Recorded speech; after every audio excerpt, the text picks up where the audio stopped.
I talk a lot about how the color bar sits at the intersection of forces in media, pop culture, and creativity. Probably no such collision has taken center stage more and more often this year than the collision of creativity, content, and generative AI. Gen AI continues to accelerate loudly and incredibly fast. Our cultural responses remain unresolved, fragmented. Tools are improving, outputs are multiplying, but the most interesting conversations aren't necessarily about what AI can do, but what we are choosing to do with it and why. I look back at my year long forays into AI and creativity with questions, stories, and showcases. There is no resolution to these debates, but I hope to sharpen the questions because right now, the questions matter more than the demos. AI, creative, and content. Gen AI tools improved faster than our answers did about creativity, ownership, and intent in 2025. But the year also sharply exposed what we value, fear, and maybe too easily automate in the creative process. Dramatic, numerous announcements in AI, an endless show of generative AI capabilities, the hype cycle, the skepticism, the proud Luddites. Do they excite you, concern you, exhaust you, bore you even? A bit of all. The choo choo train of generative AI, powered by big ideas, bigger pockets, and unfettered momentum, continues to thunder down a track that is very much forming as we go. The destination is entirely up for debate, though more shapes have formed now in that mist. Whether this locomotive is hurtling to delight or doom depends on the day of the week and who you listen to. Despite many resounding voices on either side, no one really knows how this is going to settle. I've linked through to different pieces, stories, and showcases, so whatever interests you, come back to the newsletter if you're listening to this and click through. Deluge, volume, and noise. Depending on how plugged into the Gen AI scene you are, or how flooded your feed is with AI showcases, pieces like these could delight, disappoint, infuriate, or worry, showing us what amazing things could be done now with generative video and the potential for misuse. Now, these reactions were way back in May and June. Sora and Nano Banana have made some serious strides since then. Different impulses emerged. Meta's Vibes app, Sora 2's pure AI content app, and Runway's Stream Foom all launched around the same time, embracing convenience and quantity. There was hand wringing, including from me, about slop and farming for engagement. But on the flip side, efforts like Moon Valley found their meaning in being ethical, being clean, and being shaped for and by filmmakers. I wrote and spoke about a model worth looking at.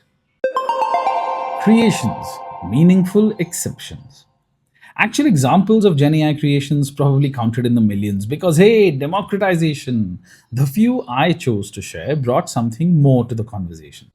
The Super Shorts Stormtrooper vlogs, featuring anonymous stormtroopers from the Star Wars universe terrified of their boss Darth Vader, were noteworthy in 2025, irrespective of where you stand on the unauthorized use of characters by fans. More so in the light of Disney's recent decision to join hands with OpenAI. Casually enjoyable, they showcase the wisdom that human creativity always helps technology shine.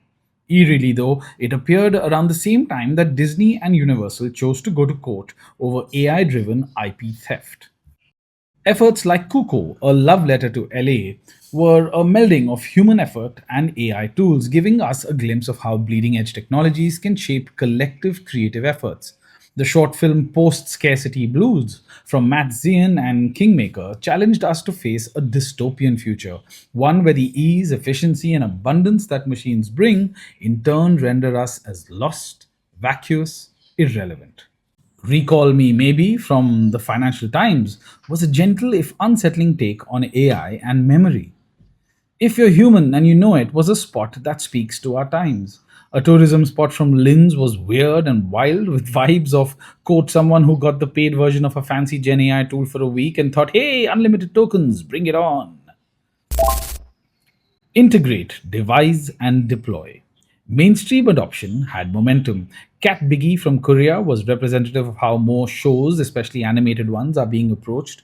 Other forays into Gen AI seem to be of the let's do this because we can variety. In India, a film's ending was changed a decade on from its initial release. Visual dubbing showed up in Europe and India, not called vubbing by enough people yet. Netflix got their AI guidelines out, careful and considered, but they also deployed. Their first use of Gen AI was in the Argentinian show, The Eternaut. Tension unresolved. Through the year, I found myself often thinking of the tension that thrums between creativity and Gen AI. In a story that received many reactions, I asked, what would you make of actors instructed by AI every step of the way? I wrote and spoke about a fascinating and quite uncomfortable trend hailing from China. Filmmaker Guillermo del Toro's little nugget at an SDCC panel makes for a good 1 minute watch. It could make you think, it should make you chuckle at the very least. I also revisited Matthew Inman, cartoonist and author of Oatmeal and Exploding Kittens fame, after a long while, and this time for his take on Let's Talk About AI Art. Andrew Rosenblum explored artists who are combining traditional methods with AI image generation. In his piece, Is There a Right Way to Use AI in Art? He said, artists are using AI in a moment of negotiation, trying to figure out a way to use the tools in a way that is genuinely interesting and creative. But they are struggling with the fact that AI has cheapened the value of style, which was once a paramount mark of artistic originality. Some provocations I was, like many others, moved to consider around Gen AI and creativity, which had echoes of a what is art debate, were: is it about the intent, made to maximize engagement or made to express something? Is it the way it is made, the effort, time put into something, even the struggle, especially the struggle for some? Is it the experience of the creator? Does the life they have lived give their creation soul? Is it originality? A loaded question, no doubt. Originality is inspired, derived, riffed, regenerated. Maybe we do need to be first confronted by an ocean of slop, a proliferation of easy creativity, before we can embrace those questions meaningfully, fearlessly, and honestly. While on Gen AI, the movements in music have been no less significant. A very human industry is increasingly being shaped by non human volume and scale.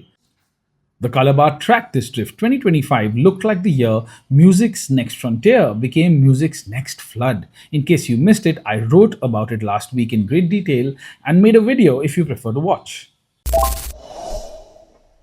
Disney and OpenAI. Much has been made of the Disney and OpenAI's proposed deal, with the House of Mouse investing $1 billion in OpenAI.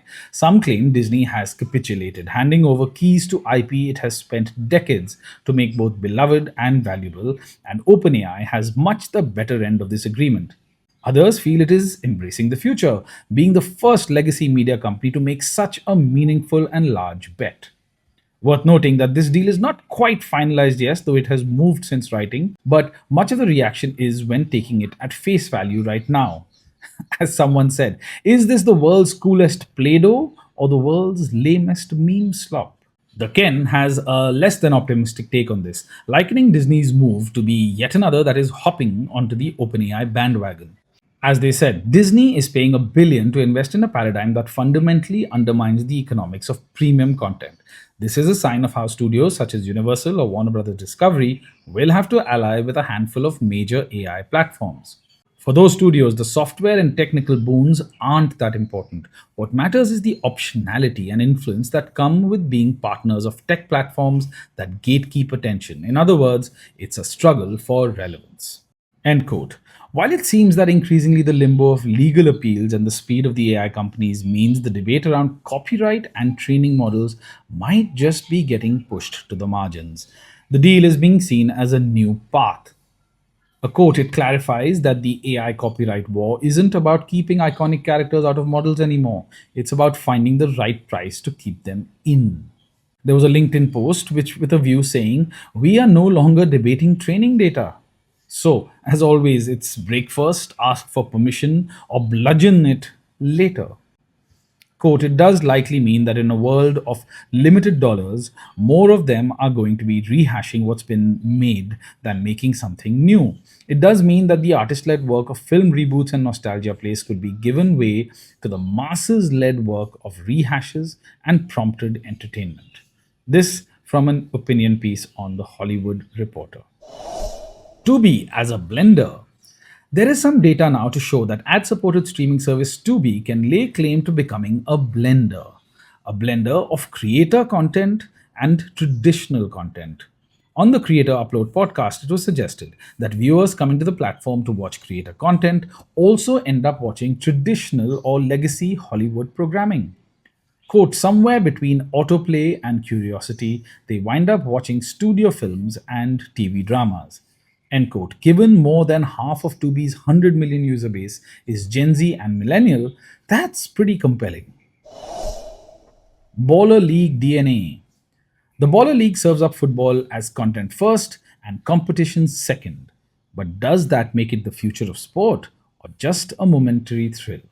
This from Callum McCarthy, who tries to tease out an answer to the question in his piece that looks at how the upstart league has used the DNA of entertainment while leaving open questions around how its fandom will progress. He says, Baller League is further blurring the lines between sports, entertainment, competition, and content.